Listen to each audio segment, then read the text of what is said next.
Hi, I'm Adam. And a few nights ago, I watched my neighbor's entire life fall apart. Because I turned off a single valve. No screaming. No fighting. Just one quiet twist. And karma did the rest. If you've ever been taken advantage of by someone who thought they'd never get caught, this story is going to hit home. Hit that like button, subscribe for more wild revenge stories. And stick around, because this one ends with a complete breakdown. So this happened recently, after I bought a house right in the center of the capital city. I got a great deal on it because the previous owners, some old family friends, had moved overseas years ago and urgently needed cash. The house was a fixer-upper. The door had only a cheap padlock, and there was no gate at all. Anyone could just walk right in. And someone had. On my first day there, I found a random motorcycle parked inside my garage. No note. No explanation. I rolled it out onto the street and had a proper gate installed that same evening. Not long after, a man came knocking hard. I didn't open the door, but I watched from my window as he eventually gave up, took the bike, and left. That was red flag number 1. My next-door neighbor is an older guy who lives on the ground floor of a 3-story house. He rents out the top 2 floors to tenants. Before I moved in, the previous owners warned me he wasn't happy about the house being sold.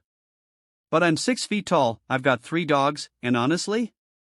He didn't try anything. Or so I thought. A few days in, I noticed something strange. While I was showering, the water pressure suddenly dropped way more than usual. And at the exact same time, I heard his water pump running. Then, the moment it stopped, my pressure came back. It wasn't a one-time thing. I tested it again the next day. Same result. That's when I realized. This man was siphoning water from my line. Looking back, it all made sense. Even when the house was empty for years, the water bills kept increasing. Everyone assumed it was due to leaks. But now, I knew better.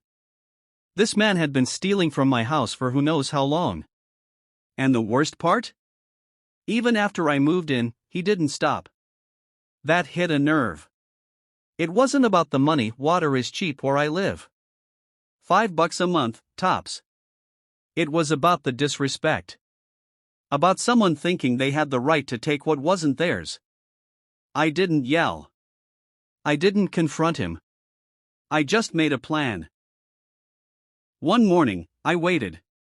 As soon as I heard his pump kick on, I walked outside and shut off the main valve that supplies water to my house. Here's the thing. In our country, houses use rooftop water tanks. When the water level drops, a float valve triggers the pump to start filling it again. If water doesn't arrive, the pump just keeps running. All night. And if you've got outdated 1990s wiring like this guy, you're about to have a very bad time. By 3 a.m., the whole house went dark. His pump had overloaded the wiring, popped fuses, and knocked out the power completely. The tenants were awake, yelling furious. And I slept like a baby. In my country, tenants have serious rights. Water and power are considered essential services. Landlords are legally responsible for making sure both are always available. By sunrise, both tenants had filed police complaints. The result? A $500 fine slapped on the old man. Both tenants moved out within 48 hours. He had to refund their deposits. And he couldn't rent the place again until everything, plumbing and wiring, was repaired. Here's the kicker. The guy is a retired mechanic. His tenants were his only source of income. Now he couldn't even afford to stay in his own home. He's moving in with his daughter next week. A few days later, he showed up at my gate. He asked, "Did you turn off your water?" I smiled and said, "Yeah, there was a leak in one of my pipes. I had to shut it off until the plumber came." He just stood there.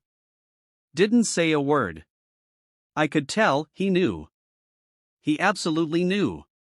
But there was nothing he could do. I didn't touch his property.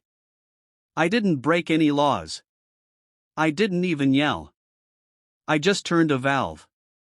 And he lost his power, his tenants, his income, and his independence.